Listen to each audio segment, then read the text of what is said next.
Now we'll cover the basics of pediatrics. Let's start with growth and development, which is defined as a dynamic, ongoing process consisting of the sum of the many psychological and psycho-emotional changes that take place throughout the lifespan. The most rapid period of growth and development is seen during early childhood. While each child develops at his own unique pace with periods of spurts and lulls, all children progress through an identifiable sequence of physical, cognitive, and emotional growth and change. The entire process includes several key components. Growth refers to an increase in the number and size of cells, resulting in increased body size and weight. Development refers to gradual advancement in the skills needed to function. Maturation indicates an increase in competence and ability, making it possible to function at a higher level. Differentiation is the process by which early cells and structures are modified to achieve a specific structure that makes it possible to carry out a specific function. These ongoing processes are interrelated and interdependent and have specific genetic, endocrine, environmental, constitutional, and nutritional influences. While the child's physical body becomes larger and more complex, the child's personality is likewise developing in scope and complexity.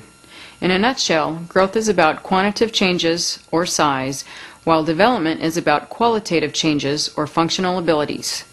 It's important to remember that growth and development are continuous processes that require both physical and psychological energy. The lulls and spurts that occur are related to the differing needs and requirements at various ages. Physical growth is very fast during infancy and then levels off to a more gradual and steady rate during early childhood, up until puberty. Puberty brings another sudden spurt in growth as well as developmental maturation. Moving on to height, a full-term newborn's length averages about 20 inches, increasing by about 10 inches during the first 12 months of life. This slows down after that first year to about 5 inches in the second year, then to about 3 inches per year for the preschooler. Between the ages of 6 and 10, children grow about 2 inches per year. The most growth in height is seen during puberty. Girls typically experience a peak increase in height at age 13, about a year before boys do. The girls' growth spurt happens earlier, but for boys, the growth spurt lasts a longer time. Boys' growth in height usually stops around age 18 to 20. Now for weight.